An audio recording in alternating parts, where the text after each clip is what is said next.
Welcome to StoryUp. This is a long-form space for honest conversations about stories. The ones we live inside, the ones we carry for years, and the ones that continue shaping us even after they become books. I'm Dr. Marina Rivera, founder of Full Circle Press.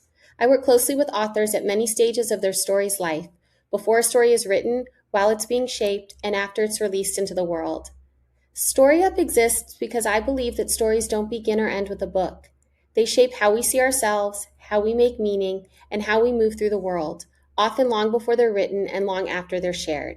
Here, I reflect on what it means to steward stories with care, responsibility, faith, and discernment, sometimes on my own and sometimes in conversations with authors whose stories are already out in the world. If you're holding a story that matters or living with the one that's still unfolding, you're in the right place. All right, so this is the paradox. I have spent the last couple videos talking about how it's not about time, you don't need more time, and that is true. And also, we're going to talk a little bit about time today. So, most people assume that unfinished books are a discipline problem, right? Like, if I was just more disciplined, if I just had more self discipline. And most people also assume that authors don't finish because they're inconsistent, or maybe they're distracted, or they are not serious enough.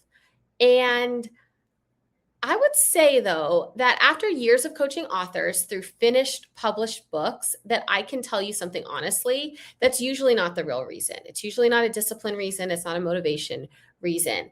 But I do see something else happening, and often it happens very quietly. And I do believe that it's far more common. And I'm going to call it the output drift. And so if you've been trying to write your book for months or years, this might be exactly what's happening to you. So what do I mean by the output drift? The output drift happens when your energy keeps going outward, but it never gathers long enough to actually move your book forward. So I'm going to say that again. The output drift happens when your energy keeps going outward, but never gathers long enough to move your book forward. I'm going to pause right here. I just had an aside. Y'all, like, soon I'm going to know how to do that fancy thing where like you say something and then it like pops up onto the screen. But if you haven't been able to tell, I'm brand new to video. Definitely, I'm not doing any editing right now. I'm just getting these videos out there. So I just had that, like, I was like, oh, that would be something that would pop up on the screen, like the output drift. Instead, I just said it 2 times, and I'll say it one more time. The output drift happens when your energy keeps going outward, but never gathers long enough to move your book forward. And so what this looks like is it looks like you're producing, you're serving, you're solving problems, you're showing up for everyone else's needs, but your book keeps getting the leftover margin. And I don't think it's because you don't care or because you're lazy, but because your days are getting filled with urgent output instead of intentional creation.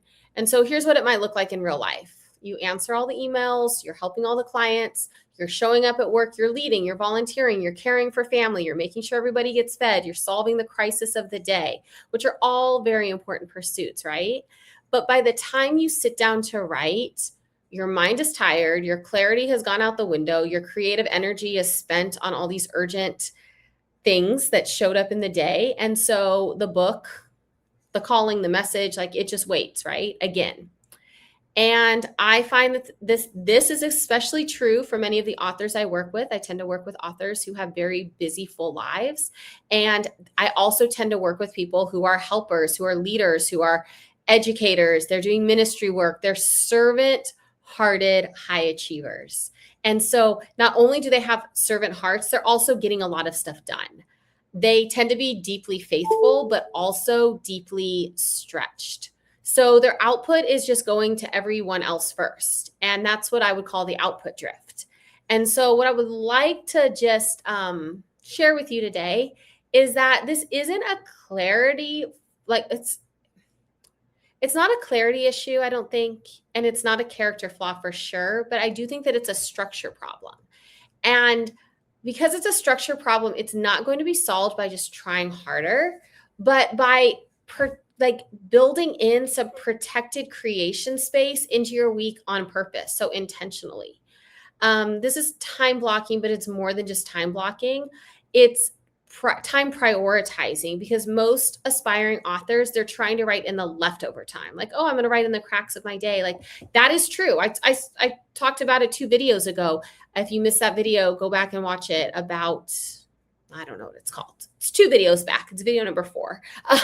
But I talked about how, like, yes, many of us are not going to have that like big, like weekend long retreat or these uninterrupted blocks of time. We're going to be writing in the crevices, but just because we're writing in those small spaces of time doesn't mean that those shouldn't be intentional pieces of time, and that it shouldn't be prioritized pieces of time. So if aspiring authors are trying to write in leftover time, I would say that most finished authors find out how to write in what I would call claimed time. So this is scheduled time. This is guarded time. This is named time. This is time that is treated as an assignment, as an appointment, not like a someday I will wish.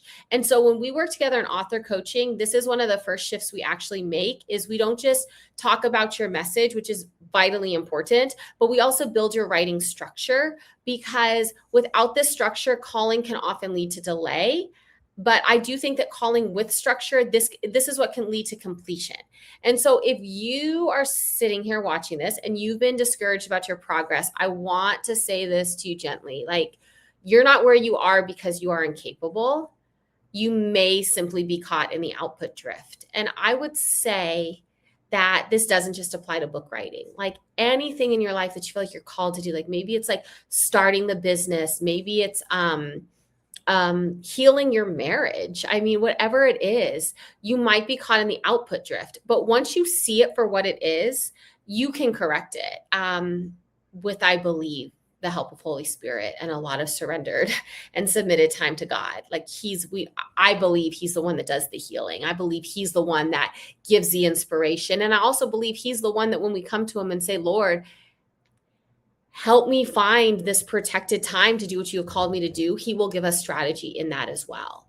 And so this week, I want you to just try one small experiment. Just choose one protected block of time for writing or whatever the important calling pursuit that you feel that you're led to in this season, just one.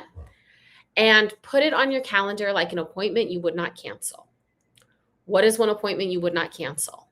I would never cancel my husband's doctor's appointments. I would like to say I wouldn't cancel my own doctor's appointments as well. But my husband, he has a lot of like high medical needs. I would never cancel one of his doctor's appointments. So I'm going to find an uninterrupted block of time on my calendar, and I'm going to treat it as if it were that. And then I want you to show up for this appointment with yourself, with Holy Spirit, if you're a person of faith, even if you only write a paragraph. Because this forward motion can break this output drift.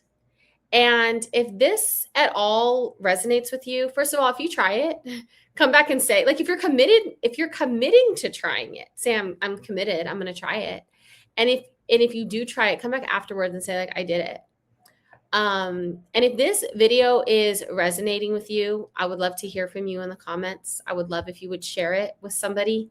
Whether it's somebody who you know feels called to write a book, or somebody you feel would like has a story that could really impact the world. But also come back, because in this series, we are talking about the stories behind the books and the systems that help get these books actually written. This is fun for me to talk about. In a different like part of my life, I've done a lot of work in education systems and really working around like wide scale systems change. And what's interesting to me is like when I look at systems change and then I look at like individual change, some things are different, but there's some hallmarks that that do transfer from like one place to the other. And so this, like putting together this series, I don't know, I'm having a lot of fun with it.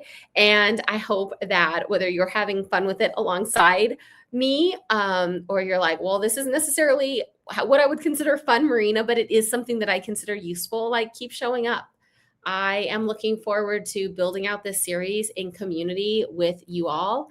And the last thing I'll say on this is if there's a topic and you're like, hey, Marina, can you talk about this? Definitely reach out to me. You can contact us via our website at fullcirclepress.org, or you can comment below one of these videos and my team will pick it up as well. And I just love the idea of just continuing to build this out in community with you all. So thanks for showing up. Thanks for watching. And wherever you are in the world, I pray that you have an amazing day.